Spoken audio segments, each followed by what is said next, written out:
Lõppenud Riigikogu valimiste tagajärjed on meie riigile äärmiselt kahjulikud. Eestis on võimule tõusmas ajaloo kõige vasakpoolsem ja globalistlikum valitsus, mistõttu meie püsimine iseseisva rahvusriigina on sattunud väga suurde ohtu. Peale selle lasub valimistel pettuse kahtlus.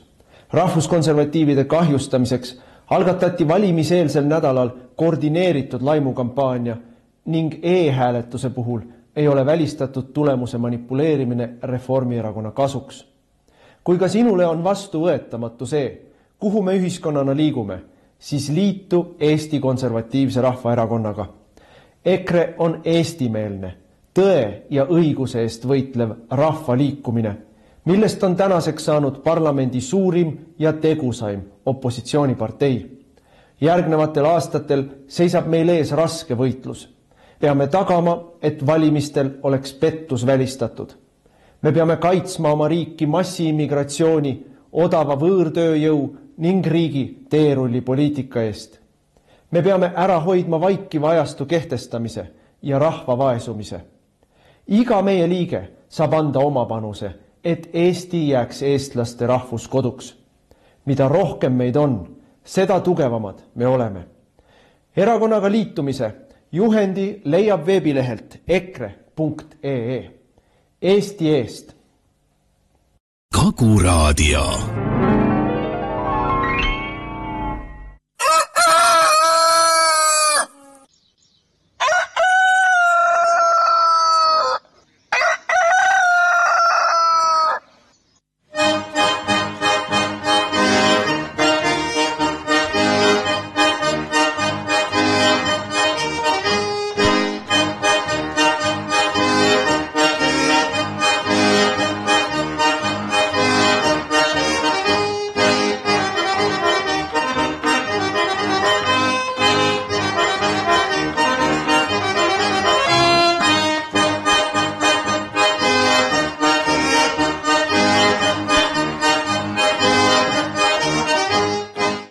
Stuudios on ajakirjanik Heimar Lenk.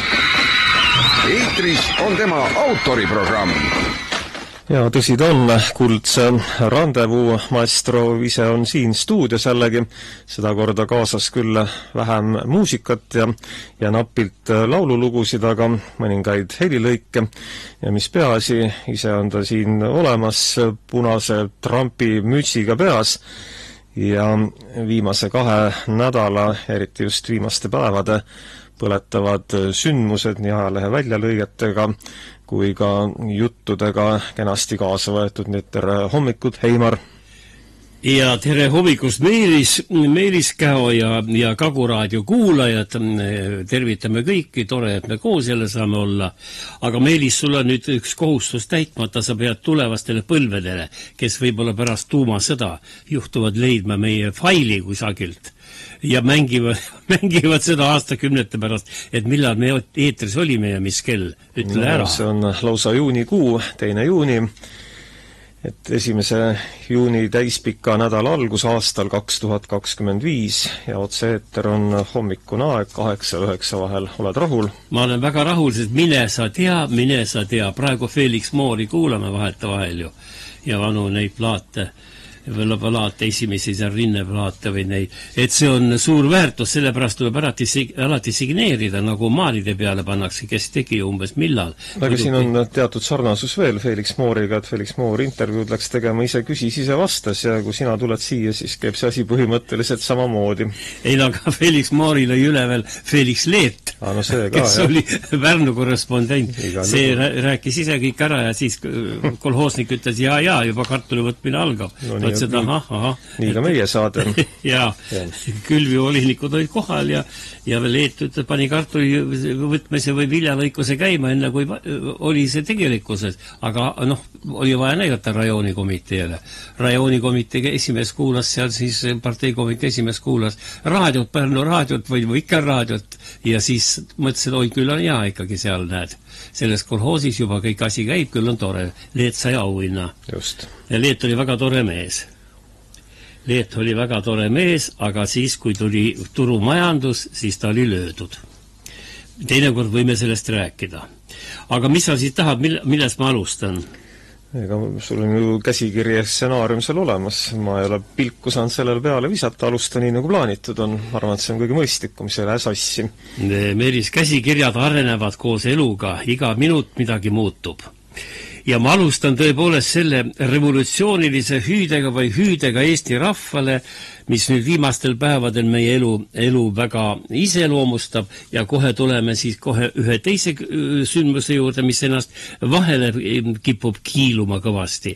Aga ma ütleksin siin niimoodi, head kuulajad, meie Kaguraadio kuulajad ja kes võib-olla pärast ka YouTube'is võib-olla midagi kuulevad või kuulavad järele, siis ma ütleksin teile niimoodi, et teate, on juhtunud ikka selline asi, et ma pean ütlema, et lugupeetud lihtrahvas ja lugupeetud tavakodanikud. Ja nüüd ma ütlen selle ära, mis on juhtunud. Eesti lihtrahva olukord halveneb iga nädala ja iga päeva ja iga tunniga.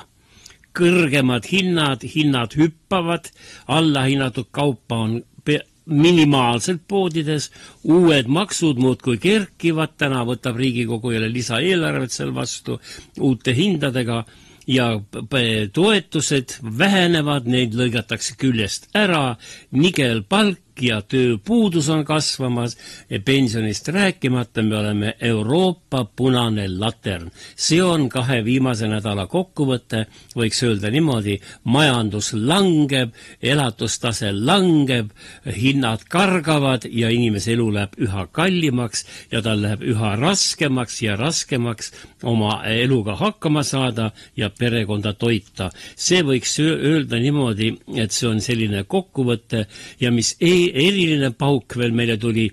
Me veel eelmise saate ajal siin eilis rääkisime sinuga ja ütlesime ka kuulajale, et Reformierakonna infokanalid ja need tuulepüüdjad ja need hüüdjad, kes meile seda infot ja siis head meelt tahavad teha, kiitsid, et kohe majandus on paremaks läheb, et esimese kvartali kokkuvõte peaks olema 1,2% majanduskasvu.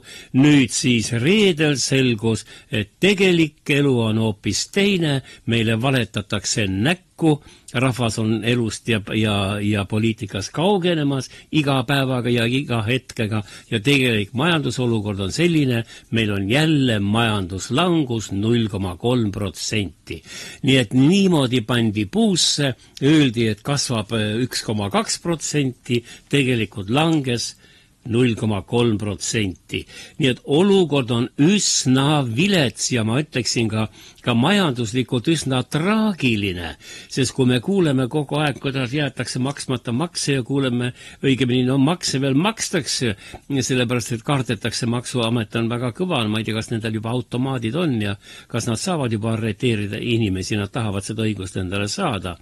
Aga väiketööstus ikka makse veel maksab, aga toetused ja need asjad on kõik nii-öelda läinud niivõrd viletsaks, et inimesel on eriti perekonnad, kes on 2-3 last, kus kohal on väga raske hakkama saada. See oleks sissejuhatus olukorrasse Eestis ja nagu Postimees tegi nädala kokkuvõtte, ütles, et nädala kokkuvõte on 2-sõnaline, ta ütles, või 2-lauseline, õigemini 2-sõnaline ikkagi, 1-lauseline ja 2 poolega, et majandus langeb ja tervishoid läheb viletsamaks, arsti juurde enam ei pääse.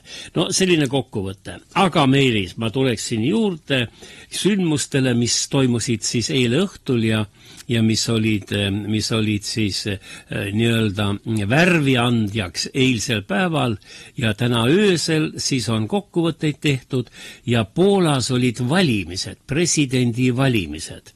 Ja olukord praegu selline Eesti Raadio või siis Rahvusringhäälingu info põhjal on selline seis, et võitis valimised napilt, kaks kandidaati, Navrotski ja Draskovski, 2 noort meest, haritud poisid, üks on ka poksija, ja nemad võitlesid väga tasaväsiselt, teine voor oli valimistel, väga kuidas nüüd öelda, tasakaalus olid kogu aeg, et 2% oli ainult seda vahet pidevalt. Ja ühel oli siis 50 ja teisel 49 ja vastupidi ja nii edasi.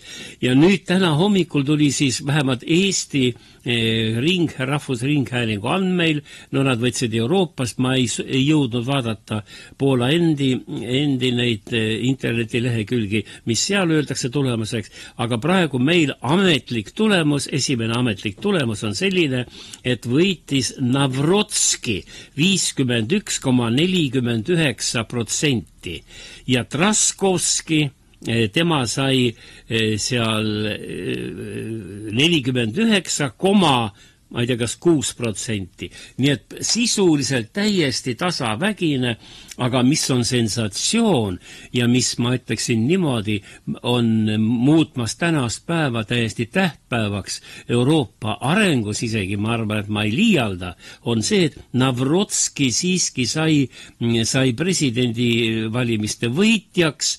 No kas ta nüüd presidendiks saab, eks nad hakkavad vaidlema, annavad jälle konstitutsiooni kohtusse, võib-olla see tühistatakse, ma kardan, et läheb nagu Rumeenias ja Moldaavias, aga praeguse seisuga on Navrotski Poola uus president ja tema on nüüd rahvusmeelne konservatiiv. No ma ütleksin niimoodi, et lihtsalt öeldes meie EKRE, niimoodi, no võib-olla ma väga vabalt neid võrdlen, aga ikkagi on ta mitte liberaal, vaid konservatiiv. Tema on siis selle poolt, et Ukrainas ei läheks NATO-sse, teda ei võetaks, Ukraina abistamist tuleks vähendada, Poola enda majandust tuleks tõsta ja mitte poputada teisi riike. Nii et selline, ütleme meie mõistes tõepoolest selline EKRE põhimõtetega lähedane mees. Ja Traskovski siis, tema on liberaal ja tema on siis selle poolt, nagu meil Eestis liberaalid kõik, et kogu raha tuleb anda ukrainlastele ja oma relvad tuleb ära anda ja Ukraina NATO-sse ja Venemaa tuleb purustada ja Venemaa tuleb võita. Et sellised kaks meest olid, aga võitis nüüd siis konservatiiv.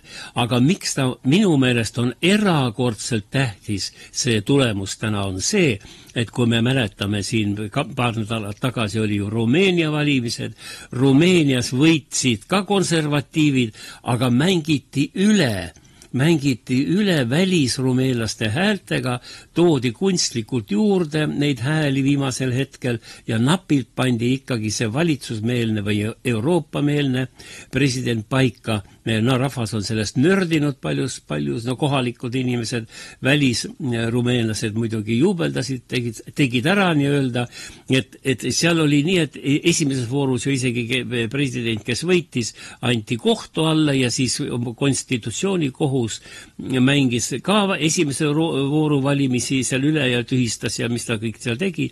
Ühesõnaga võitis üks mees, aga ta kohtuvõimudega ja siis süüdistustega mängiti kõrvale, sai see, keda rahvas tegelikult ei valinud. Ja sama oli ju Manduga, Sanduga selles Moldaavia valimistel, seal ju ka neiu tegelikult hääli kokku ei saanud, aga toodi välismoldaavlaste hääled ja siis tehti see president ära. Nii et Rumeenias ja Moldaavias said siis Euroopa-meelsed nii-öelda trikitatud said sinna posti peale, aga nüüd Poola, suur Euroopa riik, eks ju, mis seal on 50 miljonit inimest elab, eks ju, et seal on selline lugu, et sai nüüd siis ütleme rahvameelne või mitte peavoolu esindaja sai presidendiks, mis on märkimisväärne võit. Ja ma ei hakkaks rääkima, kelle poolt siin mina olen, aga ma tahan öelda seda, et ma arvan, et nendel valimistel on ka mõju kõvasti Eestile. Sellepärast, et me nägime praegu, et Poola näite põhjal on siiski võimalus ka Euroopas veel enam-vähem ausaid valimisi teha. Rumeenias ja seal Moldaavias ei olnud ausad valimised, nagu portaalid ja rahvuslased kirjutavad. Need pole minu mõtted, ma lihtsalt kasutan teiste hinnanguid. Gruusias läks muidugi ka käest ära valimiste asi ja seal tuli ikkagi rahva poolt valitud mehed said pukki ja siis välisgrusiinlaste poolt sokutatud president pidi lahkuma. see sai kohe Sorosse palga peale, nagu siin kirjutatakse. Aga nüüd Poolas siis tuli välja, et rahva hääl ikka veel kusagil mõjub ja see on nüüd, ma ütleksin niimoodi, eeskujuks teistele Euroopa riikidele. No Prantsusmaal ju Le Pen ka mängiti maha kohtuvõimuga ja politseiga ja kõik. Et nüüd peaksid Euroopa riigid Poolast eeskuju võtma ja meie oma kohalikel valimistel peaksime küll püüdma kuidagi moodi neid ausamaid valimisi teha ja ilma e-valimisteta. No ma ei tea, selleni me vist ei jõua, aga praegu tundub, et kõik parteid, nüüd opositsiooniparteid, Isamaa, Keskerakond ja EKRE, kõik nad juba nõuavad praegu erakorralisi valimisi, sellepärast, et meie valitsuse populaarsus on praegu alla 20%, no mis ei tohi kuidagi moodi võimul olla, kui rahva toetus nii väike nendel on Reformierakonnale ja Eesti 200-le. Aga no olukord on selline, et võib-olla me saaksime ka Poola eeskujul natukese ausamaid valimisi teha, sest meil pole ausaid valimisi Eestis enam ammu olnud. Ja minul on siin üks üleskutse, mida püüaksime ka järgmistes saadetes, kui saatus lubab neid teha, tuletame rahvale meelde, püüdke minna, ärgem olgem laisad, püüdke minna valimistele valimispäeval. Siis ei jõua keegi neid eelvalimiste sedeleid sealt ära näpata valdades, mille kohta on palju näiteid, kuigi neid on ametlikult kinnitamata, rahvas räägib. Et kui me läheme ainult valimispäeval, siis me saaksime võib-olla õigema tulemuse valimisteks, sellepärast, et valimispäeva tulemus enam keegi ei jõua ümber seal muntserdada ega neid kopeerida ja valetada nii palju, kui eelvalimiste ajal, rääkimata E- ja M-valimistest. Mis sa, Meelis, selle asja kohta arvad? Sinu üleskutse kohta või? Jaa, et üldse, kas Eestis õnnestub teha veel ausaid valimisi? Ma arvan, et üleskutsed on toredad, aga Eestis ausaid valimisi teha rohkem ei õnnestu.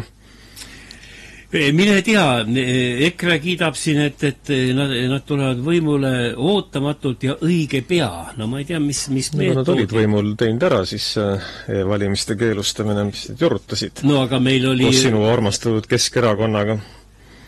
Selles ongi asi, nad olid mõlemad võimul, Jüri Ratas oli peaminister, aga e-valimiste teema tõmmati maha. Ma olin sellel volikogu istungil, kui Ratas pidas suure kõne, et e-valimised on kaasaegsed, me oleme valesti nendesse suhtunud, Keskerakond on valesti suhtunud, edaspidi tulebki e-valimisi populariseerida ja seal kõvasti kaasa lüüa ja Keskerakonna nii-öelda platvormist või ütleme programmist, programmisse pole sisse kirjutatud minu meelest veel e-valimisi, aga platvormidelt, et sealt võtame e-valimiste vastase hoiaku ära, et me toetame neid. See oli Jüri Ratas, kes ei täitnud ühtegi oma valitsemise ajal, ta oli 2016 tuli võimule, oma 7 aastat oli riigitüüri juures, aga ühtegi Keskerakonna sellist ütleme, põhivalimisteesi, ühtegi ta ellu ei viinud, ei tõstnud ta pankade seda maksustamist, ei piiranud väliskapitali väljavedu, pankade juhtidega istus ta lõunal, käis koos, võtsivad šampanjat ja head ja paremat eestimaisest köögist proovisid või oli seal Rootsi laud, ma ei tea, või Rootsi kaupadega laud, ma ei tea, aga igal Ratas need põhimõtted hülgas. Ja aga vist ülejäänud keskerakondlased ja muud mehed-naised seal siis ei hammustanud läbi, et Jüri Ratta näol on tegemist rohkem meelelahutajaga, millest annab tunnistust ka see, et sel nädalal, kui me nüüd räägime, siis neljapäeval tulevad Eesti meelelahutusauhindade jagamised ehk gala ja õhtujuht on ei keegi muu kui Jüri Ratas. Ei no see on vapustav. See vend ju, kuigi Edgar teda kasvatas mitukümmend aastat seal ja õpetas ja näitas eeskuju. No poiss ei võtnud õppust ja poliitikaga läbi ei löönud, aga kui sa hakkad tsirkust tegema, see tuli tal päris hästi välja, tantsida oskab ta, mõtelda ei oska nii palju kui tantsida, aga näed, rahvale meeldib. Ega siis midagi pole hukka mõista, tema valis selle tee ja sai oma koha Euroopas, oma Euroopa Parlamenti. Aga kui sa selle teema tõstsid, siis tema jaoks, Ratase jaoks oli see iseenesest kõvasti tagasiminek, sest lihtsalt olla Euroopa Parlamendi liige pärast 7 aastat peaministri kohta on alandav. sest peaministrid, riikide peaministrid või valitsusjuhid peaksid ikkagi saama pärast seda Euroopas mõne siis kas komisjoni, komitee juhiks või vähemalt Bilderbergi grupi juhtimisel mingisuguseid pehmeid suuri kohti ka siis NATO struktuurides või suurtes pangastruktuurides, kus on head rahad taga ja kus midagi pole teha, vaid ainult rääkida valvelauseid, hüüda välja iga päev. Aga sinna teda millegipärast ei võetud, ma ei oska öelda, miks pärast mitte, sest 2 korral ta Bilderbergi grupi salakoosolekutel käis. Aga nähtavasti midagi poisist jäi puudu, et ta pidi ise kandideerima ja mängima siis seal, no ükskõik keda mängima, ega see pole pahaks panna, kui inimene oskab hästi nalja teha ja aga selles osas ta vähemalt Edgarilt õppis, et tuleb ikka palk kõla peale panna ja papis palk tellida, sellega üle välja jalutada ja lasta fotografeerida ennast. No aus olles mina isiklikult pole küll ühegi Jüri Ratta nii-öelda nalja peale naerda saanud. No vaata sa, ma õpetan sulle tulevikus, sa ei tohi väga siiras olla. Ta on noor mees, küll ta jõuab kõike seda veel saada, mis sa siin kirjeldasid. Küll ta jõuab, aga meil on teine päeva kangelane, kes tuli välja väga tähtsate soovitustega, mida ma tahaksin ka meie saates meilis praegu ära tuua. Sa oled ka praegu veel teise samba liige või? Ei olegi olnud kunagi üldse. Sa pole läinud, sa oled õigesti teinud. Et tulevad targad soovitused ja ei mitte kellegi muult kui Parvel Pruunsillalt. No ta on, minu meelest ta kohtuasi vist ikka veel kestab veel, eks ju, ta pole oma paragrahvi kätte saanud ja kinni pole veel pandud ja ta võtab sõna, tema on Bigpanga juht ja asutaja ja rikas mees igatepidi ja rikkaid tuleb austada, tähendab, tal oli nii palju mõistust, et pank rajada ja seda edukalt edasi viia, niikaua kui tulid uurimisorganid kaela. Aga ühesõnaga, et tema arvamus tasub arvestada, tema arvamusega tasub arvestada ja ta ütleb niimoodi, Pruunsild võttis siin sõna pikemas intervjuus, väga julge intervjuu oli, ma ise imestasin, et on ikka nii julgeid mehi, kes ka uurimise ajal julgevad tõde välja öelda peale Savisaare. Tema pihustas ja põrmustas kõik kapo ja prokuratuuri ära. Aga Pruunsild käib umbes tema jälgedes ja ta ütleb Rahvusringhäälingus avaldatud intervjuus, et see on tema loo pealkiri isegi, varem või hiljem lahkuvad kõik inimesed teisest pensionisambast. Ja Pruunsild, kuna see pensionisammas puudutab ka nooremaid kuulajaid, siis ma mõtlesin, me räägime sellest saates natuke, et me saame inimestele nõu anda. Ja Pruunsild lausa põrmustab teise samba olemuse. Aga nagu me teame, valitsuspoliitikud kiidavad teist sammast taevani. Ja Pruunsild siis ennustab, et lõpuks inimesed mõistavad, et teise pensionisambasse kogutud raha tähendab, et sellega siis kindlustada tulevikku, et vanast peast olla kindlustatud rahaliselt, on puhas illusioon, ettekujutis inimestelt. Ja ta ütleb, et pensioni, kujutab, pankur ütleb nüüd välja, et pensionisambaid haldavatel pankadel on loomulikult suur huvi teise sambasse kogunenud raha vastu, et nemad ju käitlevad seda raha pärast. Aga ja siis ta ütleb niimoodi, et pangad käituvadki oma ärihuvidest lähtuvalt, aga mitte rahva peale mõeldes. Et see on ju tegelikult selline jällegi värske tuulepuhang meie Eesti päevapoliitikas, et kui pankur tuleb ja ütleb ära, et teised pangad on lihtsalt petavad rahvast ja tahavad teise sambasse saada rahva raha ja siis seda ütleb pankur teiste pankade kohta, siis ma arvan, et see on tähelepanuväärne sündmus iseenesest või tähelepanuväärne niimoodi kas või algatus, ütleme, et hakkame rahvast ikka targemaks õpetama. Ja sellepärast ta ütleb veel siia juurde, et teise pensionisambasse kogumisega ei säilita inimene tulevikus mitte mingisugust elatustaset. Väiksema palgasaajatel, ütleme siis lihtrahvas, kuhu ma ennast ka siin praegu loen, et väiksema palgasaajatel on teine sammas üldse hästi kahjulik.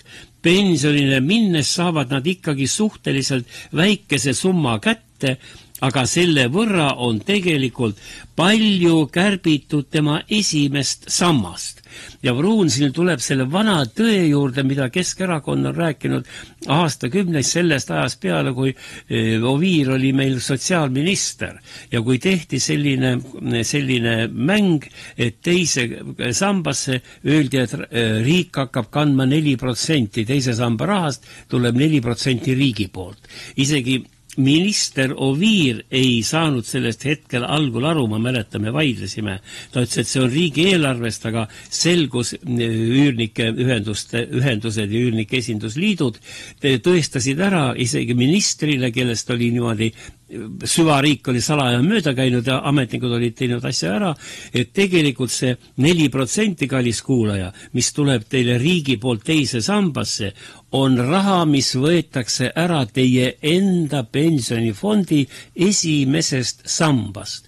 Te saate sedavõrd vähem raha esimesse sambasse, 4% läheb kohe teisesse sambasse.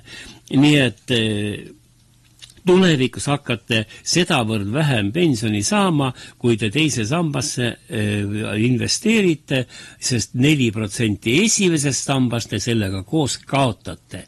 Ja ka muidugi siin Kristiina Kallas, minu meelest Kristiina Kallas on see figuur meil, persoon, no kes on iga päev eetris, raadios ja telekas ja raadios ja lehtedes ka, tema teab kõike, pensione ja kaitsepoliitikat ja tema teab õpetajate palkadest kõike, et neid tõsta ei saa, sest raha ei ole ja nii edasi, kõike ta teab. Ja tema ütleb, ma tsiteerin teda, soovitan kõikidel inimestel tulla tagasi, kes lahkusid ja hakata uuesti koguma teise sambasse raha.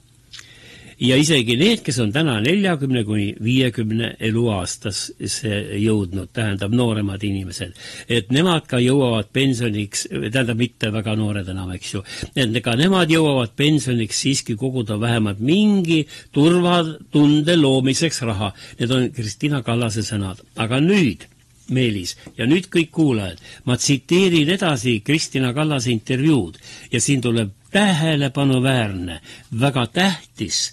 Ma arvan, et ta ei tahtnudki seda niivõrd rõhutada, kui tuli see jutu sees välja ja nüüd ma tsiteerin. See on minister ütleb meile, tsitaat tuleb. Me teame ju, et esimese samba jätkusuutlikkus on küsimärgi all.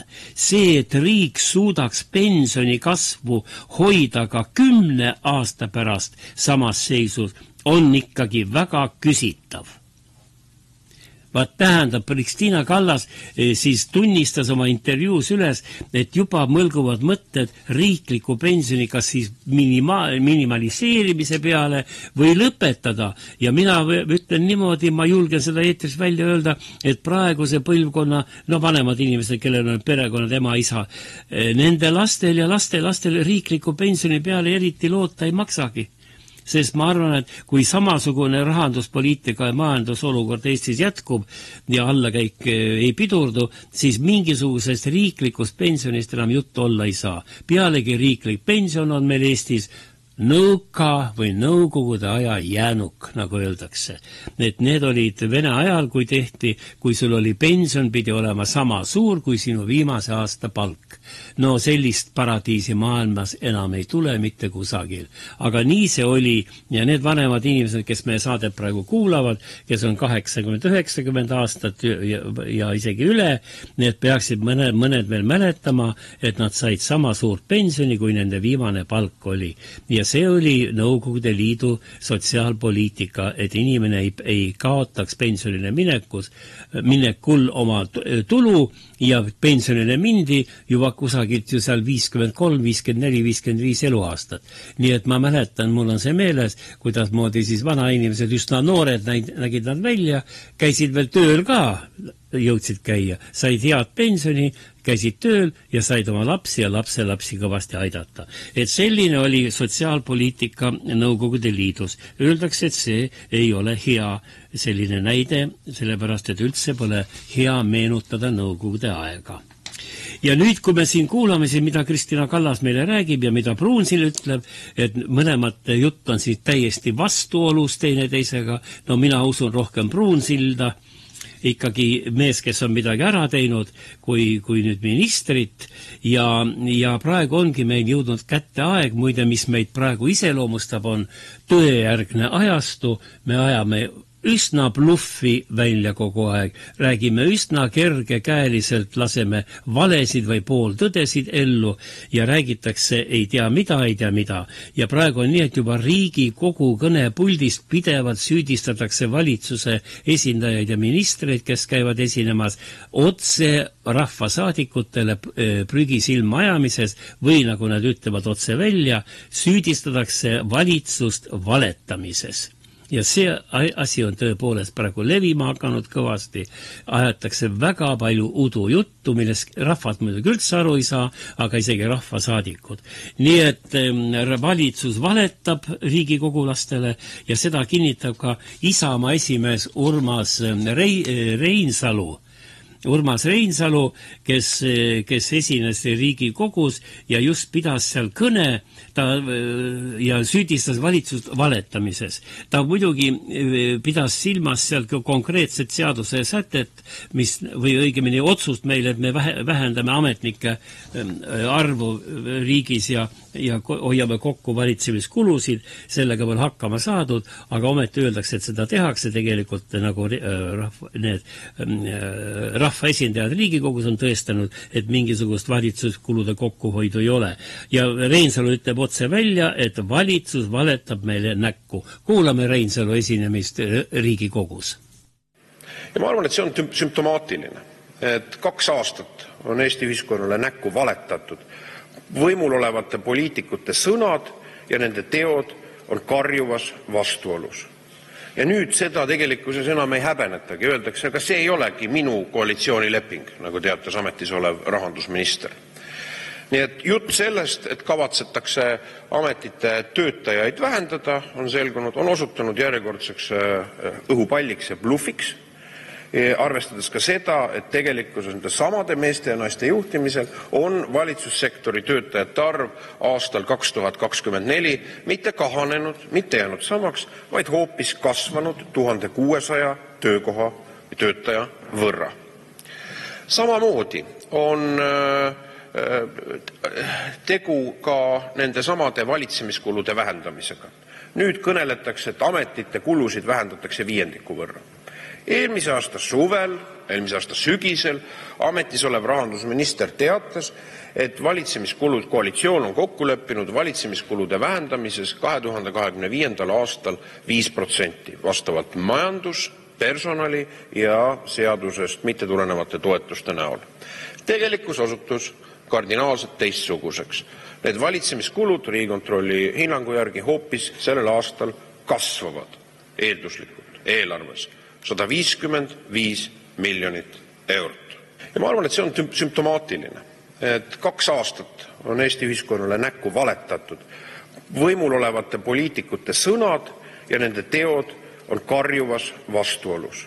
Nii et kehv on praegu asjade seis, mis puudutab ratsionaalset juhtimist, mis puudutab riigi personalipoliitika valikuid ja mis puudutab loomulikult ka riigi rahapoliitika valikuid.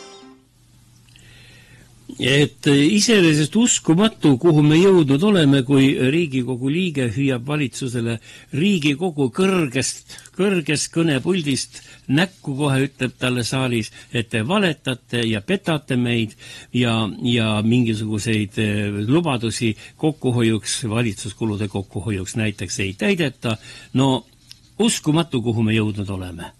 Ja kui me rääkisime siin praegu riikliku pensioni võib-olla lõpetamise peale tulevikus, öeldakse, et ära kutsu siis seda kurja välja nüüd, aga minister juba ütles, et ei ole kindel, kas see jätkub, siis hakkab tekkima selline tunne meil, et vana inimesed Eestis elavad ikka liiga kaua. Ja praegu viimane statistika näitas jälle, et eluiga on tõusnud, eriti naistel, ja see teeb riigile muret. Kujutagem ette, mis kujutagem ette, see on ju silmaga näha. 1000 aastaid inimesed on unistanud, et eluiga oleks pikem, sellest on kirjutatud muinasjutte ja rahvalaule ja ei tea mida kõike kokku, et oleks ikka elu pikem. Aga nüüd tuleb välja, et liiga pikalt inimesed elavad ja segavad riigi majandamist.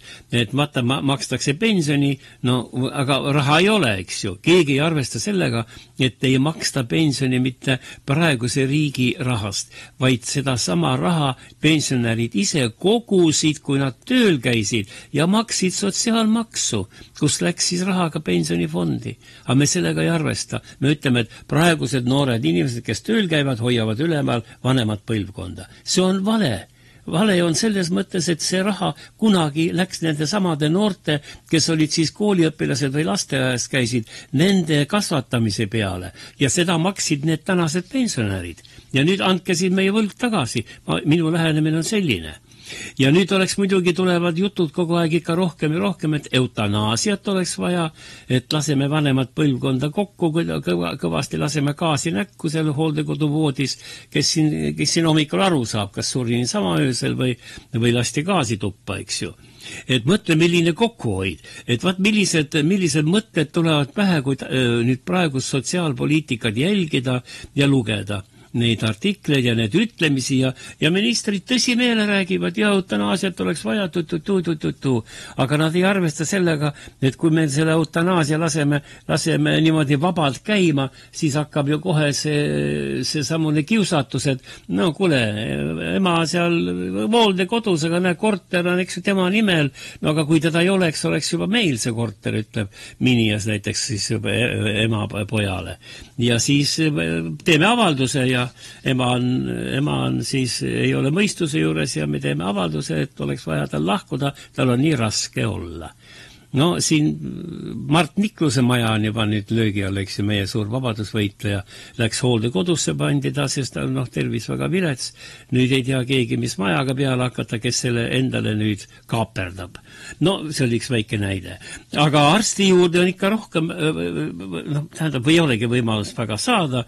Siin võib-olla Lõuna-Eestis on isegi olukord, ma ütleksin, suhteliselt parem või lihtsam. Siin ikka lähed ja ema võtab sind vastu ja perearstid võtavad vastu, aga nüüd suurtes linnades, Tartu, Tallinn, Narva, Pärnu, seal on ikkagi see arsti juurde pääsemine üsna raske ja nüüd on siis välja tulnud meil Karmen Joller, tema oli ju väga inimlik perearst, kui ta siin aastaid kirjutas artikleid, kuidas haigete eest tuleb hoolitseda ja hellemat arsti enam ei osanud ette kujutada, kui sooja südamega Joller siis haigete eest hoolitseda tahtis, vähemalt ajalehe artiklites.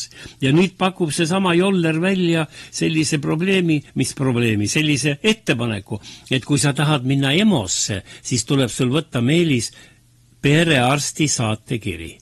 Nii et ühesõnaga, kui sa äkki komistad ja kukud kusagil siin, ma ei tea, mõne väikelinna tänaval ja sa ei saa üles, ma olen näinud sellist meest, kes siin samas Põlvas oli, kukkus maha, jalad alla enam ei tulnud, ei suutnud tõusta, ma kutsusin kiirabi, ta viidi haiglasse, ta parandati ära jalad ja ta sai muidugi käima edasi, aga tulevad sellised momendid.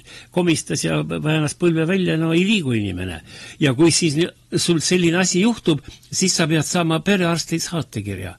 No mina ei kujuta ette, mida Joller üldse, kuidas moodi ta seda näeb, et kus see perearsti saatekiri siis tuleb. Ja siin ma siis olen pikali maas, võib-olla olen verine ja katki ja siis mobiilist helistan perearstile, et kuule saada mulle internetiga saatekiri, et ma saaksin kiirabiga EMO-sse minna või. Ja muide seda räägitakse täiesti tõsimeeli. Ja siis imestatakse, lehed kirjutasid ka, et 1. aprillist tõusis meil erakorralise meditsiini visiidi tasu, hüppeliselt muidugi 4 korda, sellised hinnatõuse Euroopa ei tunne, Eesti tunneb väga hästi, 5 euro peal 20 euro peale ja siis meedia imestas ja arstid imestasid, et järjekordade see pikkus polegi vähenenud, et tõstsime 4 korda seda sissepääsumaksu, aga polegi vähenenud. No tähendab seda, et ega inimene ei lähegi sinna niisama istuma, ta läheb ju viimase hädasunnil sinna. Aga aga Joller ütleb, et tuleb võtta suunamiskiri. Ja üldse ütleb ta, et Jolleri, see ei ole tsitaat, aga ma meenutan, mis ta siin kirjutab viimasel ajal intervjuusid andnud, et üldse ei tohi haige olla, tuleb terve olla ja arsti juurde minekut tuleb piirata ainult erakorralistel juhtudel. Aga erakorralisel juhul murrad luu ära, pead võtma perearsti saatekirja. Võib-olla hakatakse veel uurima, et miks sa murdsid ise süüdi ja sulle ei makstagi võib-olla haigekassast. Ja nüüd olukord on selline, et vaata, kui me meeles hakkame mõtlema selle peale, ma tahan sinu arvamust ka praegu kuulata, et kui me arsti juurde ei saa, meil pannakse pidureid ette, meil tõstetakse visiiditasusid ja me ei saa arsti juurde, eriala arsti juurde on võimatu peaaegu saada. Kiiresti vähemalt, praegu silmaarst ma jälle vaatasin üks päev septembrikuus saad. Meestearsti järjekorrad on juba aasta lõpus, sa ei saa meestearsti juurde näiteks. Aga meie Meelis maksame ju oma sotsiaalmakse ikka samamoodi, samas suuruses. Ega keegi pole meil selle eest makse vähemaks võtnud. Tähendab, hinnatõus on siis tähendab kohutav. Me maksame sotsiaalmaksu, aga arsti juurde ei saa. Kas see on õigusriik? Mis sa arvad? Ei oska kohe midagi arvata selle peale. Ma arvan sinuga nõus, et see ei ole siis õigusriik järelikult. Et ta ei saa õigusriik olla, siis kui ma ära olen maksnud, siis ikka andke mulle selle eest siis, nagu nad nimetavad teenuseks. Mis on väga kole väljend iseenesest, aga me läksime kohe 90. aastate alguses läksime teenus, meil on haridusteenus ja meil on tervishoiuteenus ja meil on kõik asjad teenused. Ja minu lapsepõles oli ikkagi niimoodi, et arst pidi alati haiget aitama, õde pidi tema vastu hell olema, sellest ka nimi halastaja õde, mis on olnud maailmas sadu aastaid käibel, aga Eestis ei ole, me oleme tublid ja me oleme kõikidest paremad ja muidugi võidame Venemaa ka ära, nagu meile ütles. Aga samas ilmselt, kellel ikka raha on, see tasulistesse kliinikutesse pääseb päris rutuliselt löögile, seal ei ole nii pikk järjekordi. Siis tuleks nüüd teha tasuline EMO ka siis nähtavasti või ja isegi muide eriala eraarsti juurde ei ole ka sul kohe homme võimalus saada. Ja nüüd ma meenutan, tähendab, ma olen nüüd hakkan mõtlema, nostalgia. Ma mäletan, ma käisin Nõmme polikliinikus, me elasime Nõmmel, meil ei olnud kunagi probleemi, et ma ei saa arsti juurde. Ma ükskord kukkusin jalgrattaga, väänasin sõrme välja, läks siliseks ja punaseks ja lillaks ja kõik. Ma läksin rahulikult kohe, kell oli 4:30, mul on meeles õhtul, läksin Nõmme polikliinikusse, kirurg oli valves, võttis vastu, väike poiss, mis sul juhtus, oi, tegi seda, tegi süsti, tõmbas naks selle sõrme sinna õigesse kohta. Mul ei olnud vaja mingisugust arsti pääset ega ette teatamist, ma läksin registratuuri all, ütlesin, kas on kirurg, jah, palun kabinet 17 või 18, eks ju, mine käi ära. Ja samamoodi oli, meil ei olnud mitte kunagi vaja enne mõelda, et ma tahan arsti juurde minna siin nädal-2. Tuli tunne, et midagi haigus on sees, läksime hommiku registratuuri Nõmme polikliinikus, eriti hea oli veel, kui sa läksid hommiku vara, kella 8-9 paiku, said oma numbri, läksid arsti vastuvõtule ja läksid koju ja said oma rohud ja mul on meeles, kui ema oli mul haiglas, siis ei tahetud välja lasta. Ole ikka veel, me teeme sulle kõik analüüsid ära ja vaatame su üldise tervise seisundi ka ära, siis on sul hea, nüüd sa juba kord oled haiglas sees, ole paar päeva veel, me teeme ka need proovid. Ja inimene läks koju, teadis, et ta üldine pilt on ta tervisest tehtud ja ta teadis, mida siis edasi teha. Mul on veel nii meeles, kui kutsusid, tol ajal olid rajooni arstid ja rajooni õed olid ju ka. Meil olid küll väga toredad, võib-olla see on lihtsalt siis noorepõle mälestus, et liiga toredad olid, aga mul on meeles, kuidas moodi vereõde või arst helistas ja saatis kirju ja kuulge, tulge, kevad on käes, energiat on vähe, tulge, me teeme teile viinamarja suhkrusüstide selle kuuri või B-vitamiini või mingit vitamiini, et siis kevadele on toredam vastu minna. Vaat mul on sellised mälestused tervishoiusüsteemist Nõukogude Liidus. Ja kõik said arsti juurde, kellele vaja, ja said olla haiglas nii kaua, kui oli ette nähtud või kui palju oli vaja. Aga praegu seda enam ei ole. Ja sellega seoses, mis on juhtunud, mis on praegu viimaste nädalatel eriti silma paistnud, on see, et inimesed kaugenevad riigist. Ja üha rohkem ma kuulen ka sellised inimesi, kes ütlevad, AK-d ei vaata, lehti ei loe, minust ei olene mitte midagi, mis ma ikka kuulan, mis nad räägivad, esimene stuudio kuulan ära, mingi udu oli seal jälle, võistlesid omavahel seal need esinejad ja Keskerakonna kandidaadile sõna anti vähem kui teistele, vaat selliseid jutte ma olen kuulnud viimasel ajal. Ja see viib, ja see kõik see viitabki sellisele riigi ja inimese suhete halvenemisele ja riigi enda mandumisele. Ja inimesed eralduvad riigist, mis on tegelikult väga halb, aga inimesed tunnistavad, nagu üks kirjutab internetis, meile kogu aeg sülitatakse näkku. Kui ma arsti juurde ei saa ja kui ma ka erakorralisele meditsiinile ligi ei pääse, mis me siis veel räägime? Inimestele sülitatakse näkku. Ja hästi võttis selle olukorra kohta, muide, ütlen vahemärkusena, kohe kuuleme ka, tähendab, president juba võttis kokku parteide esimehed, et arutada olukorda, kui inimesed eralduvad riigist ja enam ei mõtle kaasa ja ei ole aktiivsed riigi kodanikud. Ja kuulame seda, hästi võttis selle mõtte kokku Keskerakonna peasekretär Anneli Ott, tema on siin Võrukandi neiu, ja siis oli seal Kõlvart, Keskerakonna esimees, ja see oli Raadio 7, see on see Usu raadio saates Keskhommik eelmisel nädalal. Kuulame, nad räägivad täpselt seda võõrandumise probleemi meie elus. Anneli Ott siis. Kuulame. Mina nüüd praeguse oma ameti või töö tõttu olen saanud võimaluse tegelikult väga paljude Eesti inimestega otse suhelda ja erinevates Eesti piirkondades. Ja mis põhiteemad hakkab järjest rohkem päevakorda tulema, on see, et mina nimetaksin seda selliseks nagu Eesti inimeste, et meil tekib vajadus Eesti inimesi uuesti nagu Eesti riiki integreerida, sest inimesed on riigist eemaldunud ja küsitakse, et mis on see mõte, mida me siin koos ajame, mille nimel me pingutame.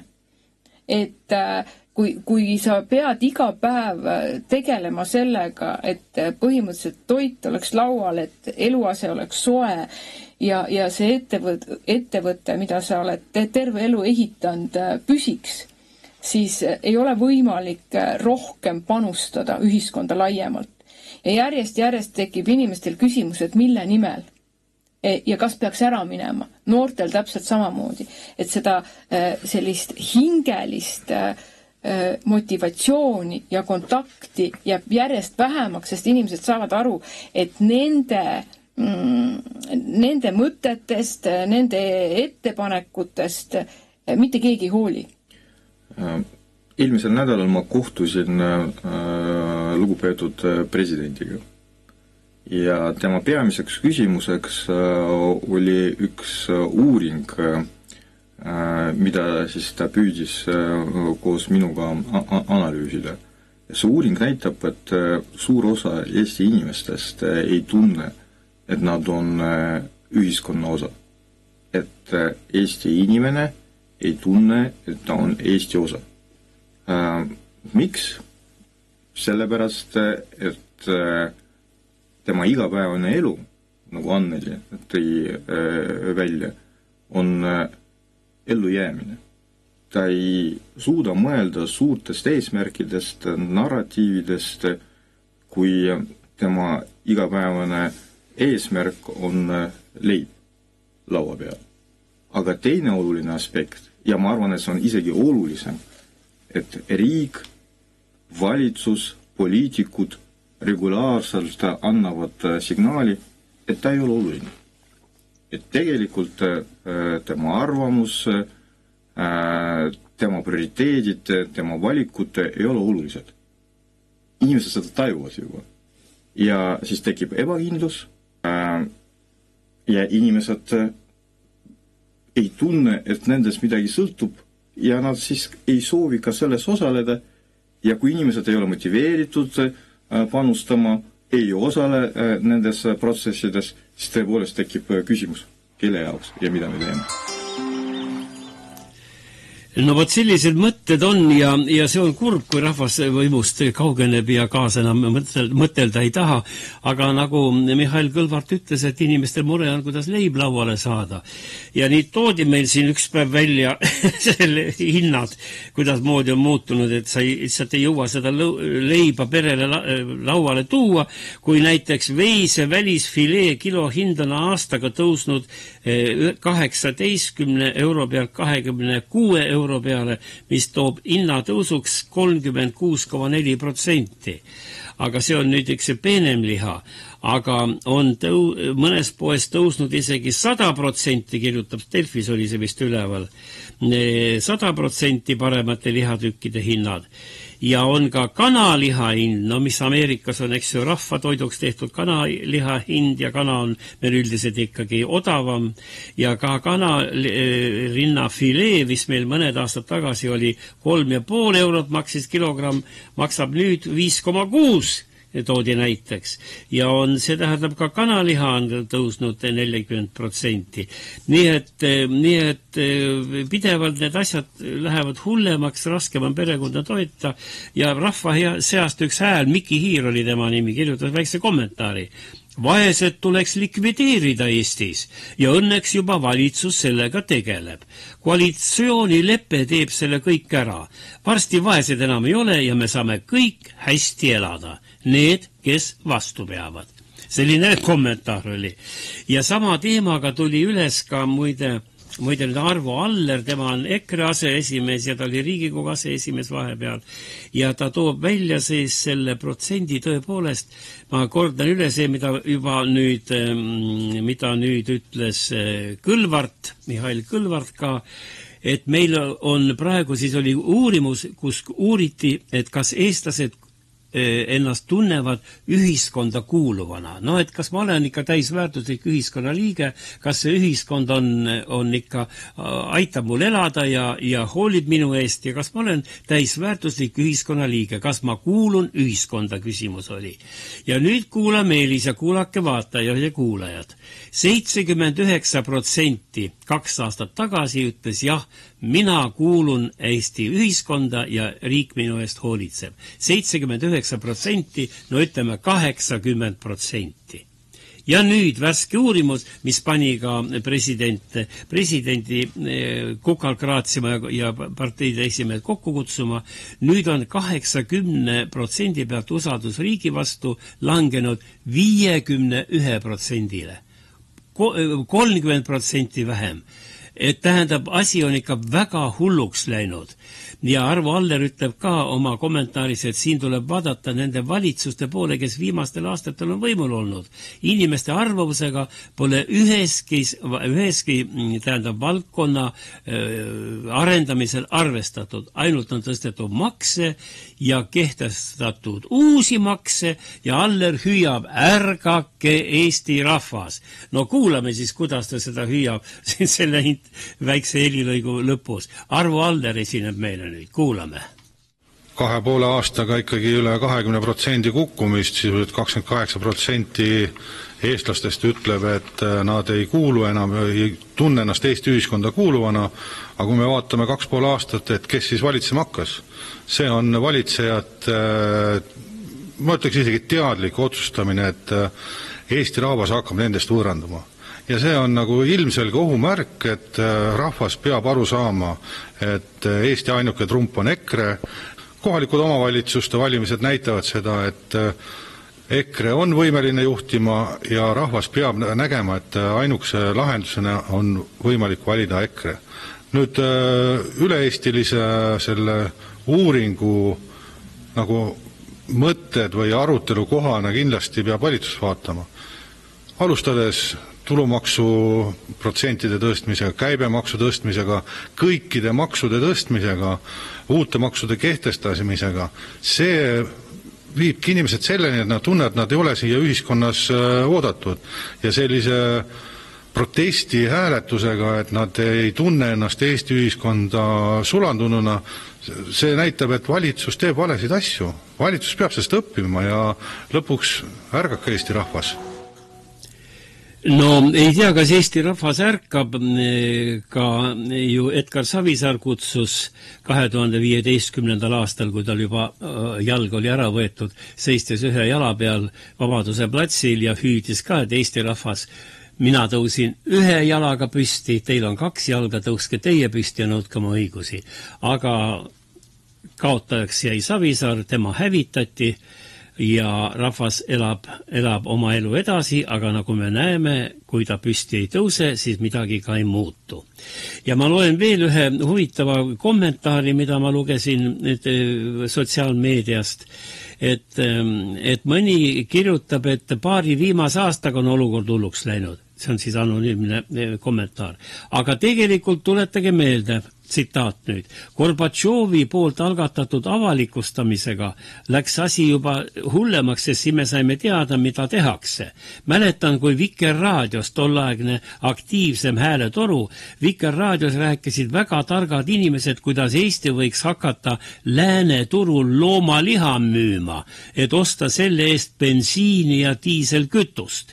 Ja siis ütles ajaloolane, jutumärkidesse on pandud Mart Laar, et kahjulikud ühismajandid ja kolhoosid on liiga suured ja inimestele tuleb maa tagasi anda, teha väiketalud, maa anda eraomandisse ja siis saabub õnn meie õuele, kuna need omanikud suudavad oma pisilappidel toota kõige rohkem ja kõige odavamalt. Jätkub nüüd veel kommentaar.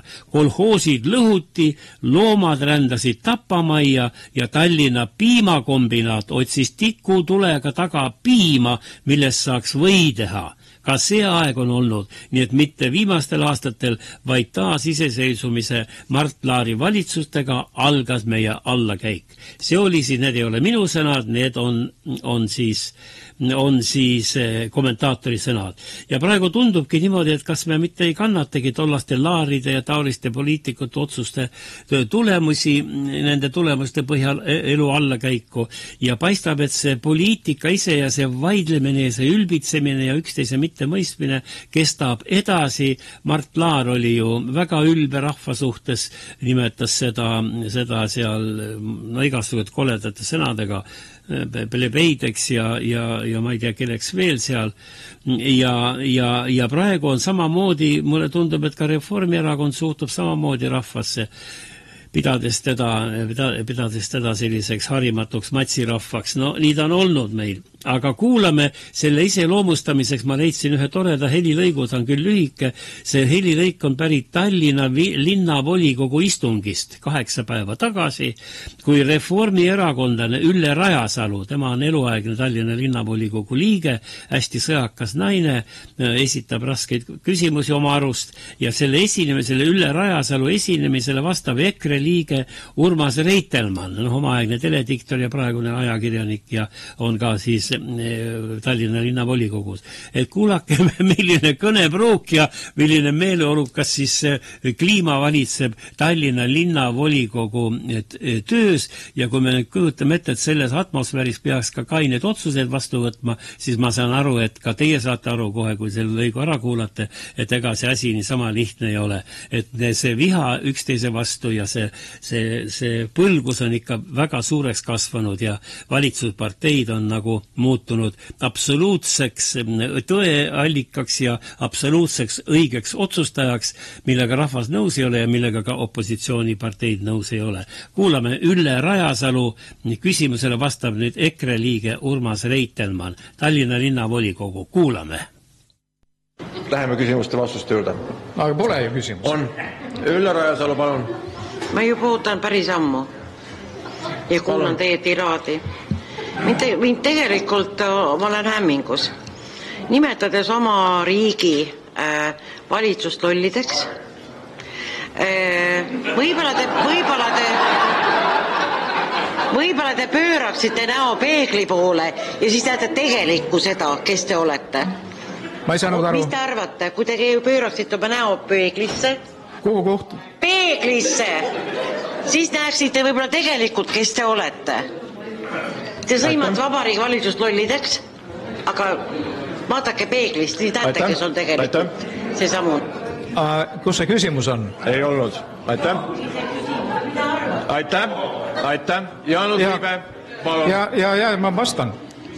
Ma meelsasti vastan. See, mis mulle peeglist vastu vaatab, on lihtsalt minu tuttav nägu. Aga kui ma vaatan õhtul Aktuaalset kaamerat, siis ma näen lihtsalt lolle.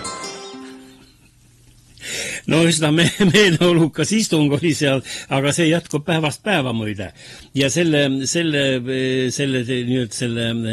Tallinna linnavolikogu heast meeleolust tulimegi nädala lause juurde, mis jätkab seda sama poliitikat, mis oli linnavolikogu saalis. Ja nimelt päris huvitav kuulata, kuidas inimesed ise ennast peeglis näevad ja kui ilusat pilti nad seal näevad.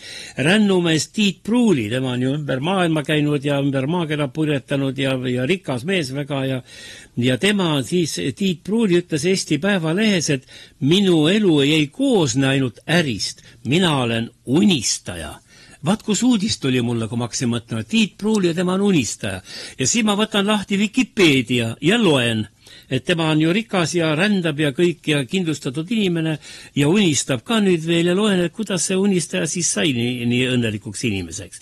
Ja nüüd ma tsiteerin Wikipediat, head kuulajad. Kohtusüüdistus kokkuvõtte kohaselt korraldasid Tiit Pruuli, Marek Strandberg ja Agu Kivimägi 1992. aasta 23. detsembrist kuni 1993. aasta 21. märtsini Tallinna lennujaama kaudu 1,46 miljardi rubla varjatud väljaveo Eestist. Kusjuures Tiit Pruuli esitles rublasid diplomaatilise postina, kus on ainult paberid. Ametlikes dokumentides nimetati seda 40–50 tonni vana paberi müügiks, nii et 50 tonni rublasid olid ja ametliku dokumentidega läks Tallinna siis lennujaamasse teele vana paberina. See oli minu kommentaar. Ja nüüd ma loen edasi siis seda Wikipediat. Tiit Pruuli, näed, ja niimoodi. Ja vana paberi hinnaks määrati Tallinna lennujaamas 24 000 USA dollarit. Pärast tuli välja, et rublades saadi 2 miljonit Ameerika dollarit. Kuhu see raha läks, täpselt ei tea. Palju Pruulile läks, palju Marekile läks, ei tea. Igal juhul Tiit Pruuli, Marek Strandberg ja Agu Kivimägi läksid selle skandaaliga kohtu alla ning neid süüdistati muu hulgas Eesti Panga kehtestatud valuuta sisse- ja väljaveo eeskirjade rikkumises. Aga kõik 3 mõisteti õigeks. Ja nüüd on Tiit Pruulist saanud unistaja. No mis viga olla unistaja, kui sa oled kunagi jaganud 2 miljonit Ameerika dollarit, eks ju. Ja kokkuvõttes, kui see raha kõik maha müüdi, nüüd on toodud, ja rublad oleks muidugi tulnud anda Vene riigipangale üle, aga eestlased mehkeldasid talupoja tarkusega ja kitsas ringis ärimehed tegid selle rahaks ja kokku on arvestatud nüüd rubla tehingu tulemuseks 25 miljonit Ameerika dollarit. Keegi ei tea, kuhu raha läks. Öeldi, et läks sotsiaalkuludeks.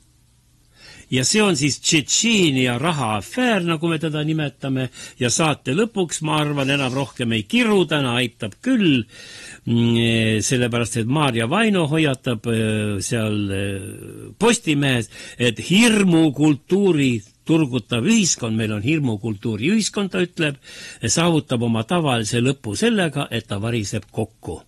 Aga kuna ta veel kokku pole varisenud režiim, eks ju, mitte riik, vaid siis valitsusklikk, ütleksin niimoodi, ta kirjutab, et meil on hakanud levima ebamäärane hirm, et sellel, kes liiga palju oma suud pruugib, võib ühel või teisel moel halvasti minna.